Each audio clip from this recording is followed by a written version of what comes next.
This is Venkat for வெங்கட்வின்.com.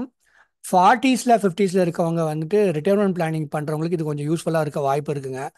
வாய்ப்பு இருக்குன்னு தான் சொல்லணும். என்னோட வீடியோவில் எந்த அளவுக்கு யூஸ்ஃபுல்லாக இருக்குன்னு எனக்கே தெரியல. நானாக நல்லதுன்னு நினச்சி செஞ்சுட்டு இருக்கிறேன். இன்ட்ரோ முடிச்சிடுறேன் உங்களுக்கு. அது health insurance, pure term insurance, mutual fund, early retirement plan, எதில் இன்வெஸ்ட்மெண்ட் பார்த்தீங்கன்னா நம்பருக்கு மெசேஜ் பண்ணுங்கள். எவ்வளோ கன்சல்டிங் ஃபீன் கேளுங்க, அப்புறம் ப்ரொசீட் பண்ணுங்கள். Thank you so much Tamil Nadu for understanding that. எனக்கு ரொம்ப பெயின் இங்கே இருந்துச்சு 2 நாளாக. கொஞ்சம் பயம் வந்துருச்சு. இந்த பேசியே பொழப்பு நடத்திட்டு இருக்கோம், அதனால தான் வலி வந்துருச்சு போட்டிருக்கேன்ட்டு. But thankfully I think it's only an infection. அவர் சொன்னார் இந்த மாதிரி பயம் வருது. இந்த மாதிரி சூழ்நிலை தான் ரேண்டம் கால் வரும்போது ரொம்ப எரிச்சல் வரும். எதுக்குடா நம்மளை கஷ்டப்படுத்துறாங்கன்ட்டு. ஏன்னா கன்சல்டிங் ஃபீ பே பண்ணுறேன்னு சொல்கிறவட்டே ஒருத்தட்ட இன்னைக்கு நான் எனக்கு உடம்பு சரியில்லைங்கன்ட்டு நான். எனிவே இது லேட் நைட்டில் பண்ணுற வீடியோ. இவங்கெல்லாம் நிறைய பார்த்தீங்கன்னா, நீங்கள் வந்து எவ்வளோ தான் நீங்கள் சொல்லுங்கள் மியூச்சுவல் ஃபண்டில் இன்வெஸ்ட் பண்ணுறவங்களாம் நிறைய ஆயிட்டாங்கனாலும், அதை வந்து ஸ்ட்ராட்டஜிக்காக பண்ணுறீங்களான்னு பார்க்கணும். ஒரு கணிசமான தொகையை இன்வெஸ்ட் பண்ணுறீங்களான்னு பார்க்கணும். மியூச்சுவல் ஃபண்டில் நானும் இன்வெஸ்ட் பண்ணுறேன் பேர் இல்லைன்னு சொல்லிட்டு 1000 ரூபா 2000 ரூபா இன்வெஸ்ட் பண்ணி என்ன பண்ண போகிறீங்க? என்ன கார்பஸ் கிரியேட் பண்ண போகுது? கரெக்டாக இல்லையா? பட் அவ்வளோதான் பண்ண முடியும், ஒத்துக்கிறேன். அதை கொஞ்சம் நிறைய கமிட்மெண்ட்ஸ் இருக்கும், அவ்வளோதான் பண்ண முடியும். அதனால தான் நான் வந்துட்டு 5000னா 5000 எஸ்ஐபி பண்ணுங்க. அப்போ தான் ஒரு கார்பஸ், ஒரு டீசெண்டான கார்பஸாவது நான் 5 வருஷம் கழிச்சு கிரியேட் பண்ணுமா இல்லையா? ஸோ அதுக்காக பண்ணுவேன் நான். ஸோ இதுலேயும் அப்படி தான் பண்ணியிருக்கிறேன். இது வந்து ஒரு சில பேர் எனக்கு வந்து லைஃப் இன்சூரன்ஸ் கம்பெனி எனக்கு ஏதாவது ப்ராடக்ட் சொல்லுங்க அப்படின்னு சொல்லிட்டு லேட் 50ஸ்ல இல்லை லேட் 40ஸ்ல சொல்லும் போது நம்ம ரொம்ப கேர்ஃபுல்லாக இருக்கணும். 40ஸ்ல இருந்தாவது அவங்களுக்கு வந்து டேர்ம் இன்சூரன்ஸ் நம்ம எடுத்துக்கோங்கன்னு சொல்லலாம். அது ஒரு நல்ல விஷயம்னு சொல்லிட்டு ஹெல்த்தியாக இருந்தாங்கிற பட்சத்தில் 50ஸ்ல இருக்கும்போது இன்னும் கேர்ஃபுல்லாக இருக்கணும். அவங்களுக்கு மிஞ்சி மிஞ்சி போனால் ஒரு பென்ஷன் பிளான் சொல்லலாம். அது என்ன ஆகும் பென்ஷன் பிளானில்? நீங்கள் மொத்தமாக ஒரு 5 லட்சமோ 10 லட்சமோ இன்வெஸ்ட் பண்ணிட்டீங்கன்னா வருஷம் வருஷம் உங்கள் வாழ்நாள் ஃபுல்லாக ஒரு இன்கம். உதாரணம் சொல்கிறேன், இன்றைக்கி பார்த்த கோட்டு ஒரு 5 lakh இன்வெஸ்ட் பண்ணால் 6 வருஷத்துலேருந்து வருஷம் வருஷம் 42,000 ரூபா வருது. மாதம் மாதம்லாம் கன்வெர்ட் பண்ணால் ரொம்ப கம்மியாக வருது, 3500 அது வருது. ஸோ 10,000 ரூபாய்க்கு எனக்கு தெரிஞ்சு 10 லட்ச ரூபா இன்வெஸ்ட் பண்ணீங்கன்னா உங்களுக்கு நெக்ஸ்ட் இயர்ல இருந்தே சம்திங் மாதம் மாதம் 5000 ரூபா மாதிரி வருங்க. இதுதான் ஒரு ரேண்டமாக pension plan, life insurance company ஆன்யூட்டின்னு சொல்கிறாங்களே, இது இந்த மாதிரி தான் இருக்கும். ஸோ இதில் இருக்கிற ப்ரோஸ் அண்ட் கான்ஸை பற்றி பேசலாம் நம்ம. பட் ஒரேடியாக அவங்களுக்கு கொண்டு போய் பிஸ்னஸ் வாங்கக்கூடாது. அவங்களுக்கு வந்து ஒரு மாதம் டைம் கொடுத்துடணும். வீட்டில் எல்லாத்தையும் சொல்லிட்டீங்களான்னு கேட்கணும். இதை தவிர வேறு என்ன அமௌண்ட் வச்சுருக்கீங்கன்னு கேட்கணும். நிறையா டிஸ்கஸ் பண்ண வேண்டியது இருக்கும். ஏன்னா ஒரு 50ஸ்ல இருக்கவங்க வந்து நம்மளை ட்ரஸ்ட் பண்ணி கேட்கும் போது ஆஹ், அவங்களுக்கு தேவையில்லாமல் மன உளைச்சல் வந்துடக்கூடாது. அதை மாத்திரம் நான் பார்த்துக்குவேன். இதில் நான் வந்து வேற, ஏன்னா அவங்க ஆல்ரெடி கார்பஸ் ரொம்ப கம்மியாக இருக்குங்க. அதனால இதை நான் சொல்லி பார்ப்பேன். இதை உடனே எல்லாம் அவங்க சரின்னு சொன்னால் கூட நான் ஒரு 10 நாள் யோசிச்சுட்டு வாங்கன்றுவேன் நான். Anyway mutual fund investments R subject to market risk, read all the scheme related documents carefully.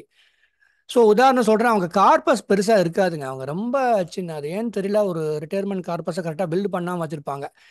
அடுத்த 10 இயர்ஸ்லாம் இருந்துச்சு. இப்போ உங்களுக்கு ரிட்டையர்மெண்ட்டுக்கு இன்னும் 10 வருஷம் 12 வருஷம் இருக்குது, 15 வருஷம் இருக்குன்னா இன்னும் நல்லாவே பண்ணலாம். Excuse me.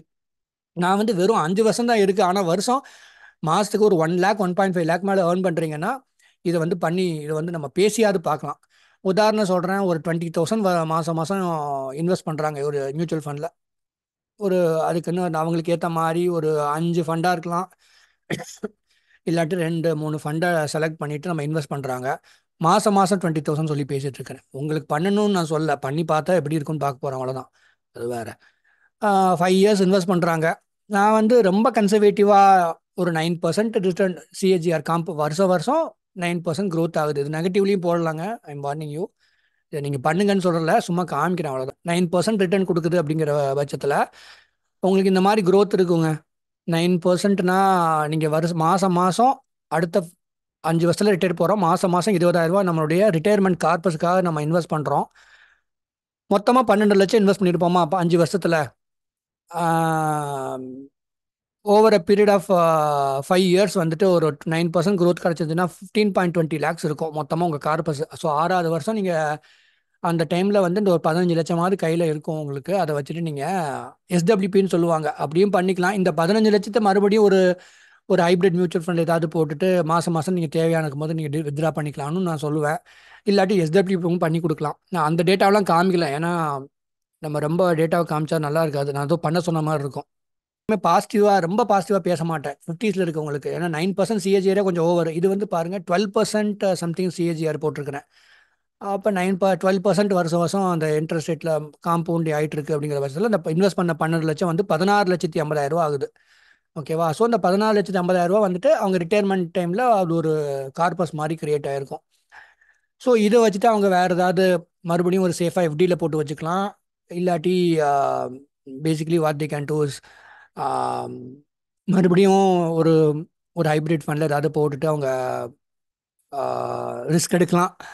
இது எதுக்கு வந்து நம்ம சொல்கிறது அப்படின்னா, நமக்கு வந்து வருத்தமாக இருக்கும். அவங்க வந்துட்டு இத்தனை நாள் பசங்களுக்கு இப்போ எஜுகேஷன், அவங்களுடைய லைவ்லிஹுட்டு இதை பார்த்துட்டு டே டு டே எக்ஸ்பென்சஸ்ஸு இதுலேயே பிஸியாக இருந்துடுறாங்க. அஃப்கோர்ஸ் பசங்க ஏர்ன் பண்ண ஆரம்பிக்கிற ஸ்டேஜில் இருக்கலாம். அது வந்து நல்ல விஷயந்தான். அவங்க பார்த்துட்டா அவங்க பார்த்துக்குவாங்க. வேறு ஒரு சின்ன மற்ற பேக்கப் இருக்கும். பட் இருந்தாலும் ஒரு கார்பஸை கிரியேட் பண்ணாமல் விட்டுருப்பாங்க அவங்க, ஒரு டீசெண்டான கார்பஸை. ஸோ அவங்களுக்கு இந்த லாஸ்ட் 5 இயர்ஸ்லையோ லாஸ்ட் 10 இயர்ஸ்லையோ லாஸ்ட் 15 இயர்ஸ்லையோ கொண்டு நம்ம இப்படி பண்ணி இது பண்ணலாம். ஆனால் நான் வந்து ரொம்ப கன்சர்வேட்டிவாக தான் நான் இருப்பாங்க. நான் என்ன சொல்லுவேன்னா, நீங்கள் எவ்வளோ சேவ் பண்ண முடியும் வருஷத்துக்குன்னு நான் கேட்பேன். அவங்க வந்து ஒரு 3 லட்சம்னு சொன்னாங்கன்னா, அதில் வந்து 1.5 லேக்ஸை வந்து நம்ம வந்து லைஃப் இன்சூரன்ஸ் கம்பெனியில் வந்து தள்ளி விட்டுட்டு ஒரு 1.5 லேக்ஸ் தான் நம்ம மியூச்சுவல் ஃபண்ட் பக்கம் நம்ம கொண்டு வரணும். 50/50 வச்சுக்கோங்களேன். ஒரு பக்கம் ஒரு கேரண்டி ரிட்டர்னில் இருக்கிற பீஸ் ஆஃப் மைண்டு, இன்னொரு பக்கம் இது நான் வந்து 12% போட்டிருக்கிறேன், 20 வந்தால் 20% சி லக்கீலி. என்னன்னா அந்த கிரீடை கிரியேட் பண்ணக்கூடாது. 50s இருக்கவங்களுக்கு கிரீடில் அந்த எக்ஸ்பெக்டேஷனை கிரியேட் பண்ணக்கூடாது. எக்ஸ்பெக்டேஷனை கிரியேட் பண்ணால் அவங்க, ஏன்னா இது நெகட்டிவ்லியுமே போகலாமே. அதனால நான் கிளியராக சொல்லிடுவேன், பாருங்க இந்த மந்த்லி 20,000ங்கிறது நீங்கள் ரிஸ்க் எடுக்கிறீங்க. அதுக்காக நம்ம லோக்கல் சிட் ஃபண்ட்லேயே போடுறீங்க. நாட்டில் இருக்கிற எக்கானமி நீங்கள் நம்புறீங்க, பெரிய பெரிய கம்பெனியில் இன்வெஸ்ட் பண்ணுறாங்க. So they are going to give returns அப்படின்னு சொல்லி அவங்கள புரிய வச்சுட்டு மியூச்சுவல் ஃபண்டுக்கு ஒரு 1 மணி நேரம் செஷன் எடுத்து அப்புறம் பண்ணுறேன்னு சொன்னால் கூட நான் கொஞ்சம் லேட் பண்ணி தான் பண்ணுவேன். இது எதுக்கு காமிக்கிறேன் அப்படின்னா, நீங்கள் if you are choosing to me to do it, we will speak about it and we will take some time and do it. அப்புறம் நான் ஃபேமிலி பற்றியும் நான் ரொம்ப விசாரிப்பேன். பசங்க என்ன படிக்கிறாங்க, மீன் ஃபேமிலி ஸ்ட்ரக்சர் ரொம்ப முக்கியம் அதில். இன் ஃபினான்ஷியல் பிளானிங் ப்ராடக்ட் தள்ளி விடுறதோ இது பண்ணுறதோ கிடையாதுங்க. Financial planning is understanding a person, their family, their life. So what I want to express is, சீக்கிரமாக கொஞ்சம் அந்த சேவ் பண்ண ட்ரை பண்ணுங்க. ஏதோ என்னோட கிளைண்ட்டுக்கே பார்த்தேன்னா ரொம்ப சின்ன லெவல் 30,000 தான் எஸ்ஐபி பண்ணிட்டு இருக்கிறாரு. அவர் ஆக்சுவலி 60,000 பண்ண வேண்டியவர். நான் இன்னும் நான் பிடிக்கவே இல்லை. நான் ஃபாலோ பண்ண மாட்டேன்ற பிரச்சனை அதுதான். சரி, அவங்க வசதிக்கு அவங்க பண்ணுறாங்கன்னு நான் விட்டுருவேன். அட்லீஸ்ட் ஒரு 5,000ஆவது எஸ்ஐபியில் பண்ணலாம் நம்ம, பண்ணாதவங்க. ஸோ மியூச்சுவல் ஃபண்ட் கன்சல்ட்டிங்கும் நான் கன்சல்ட் ஃபீ சார்ஜ் பண்ணுறேன்னா நான் ஒரு மாதிரி எடுப்பேன். அதுக்கப்புறம் நான் கொஞ்சம் நேரம் டைம் கொடுப்பேன். அப்புறம் அவங்களுக்கும் எனக்கு எப்படி ரேப்போ இருக்குன்னு பார்ப்பேன். அப்புறம் மெதுவாக தான் ஆரம்பிப்பேன். ஏன்னா these people have never done this before. அவங்க தான் கேட்பாங்க. Already someone was invested. அப்படியே இருந்தாலும் அவங்க பெரிய கார்பஸை கிரியேட் பண்ணுங்கிற நோக்கத்தோடு பண்ணியிருக்க மாட்டாங்க. ஸோ அவங்க கன்சல்ட்டிங் பண்ணுவாங்க. ஸோ தட் இஸ் இட்டுங்க. ஒரு ஜென்யூனான கன்சல்ட்டிங் வேணால் மெசேஜ் பண்ணுங்கள். Thank you so much. நல்லா இருங்க. Good luck to you. I am not well. So சும்மா ஏதோ வீடியோ பண்ணேன்னா இன்னைக்கு அவ்வளோதான். Thank you so much. நல்லா இருங்க.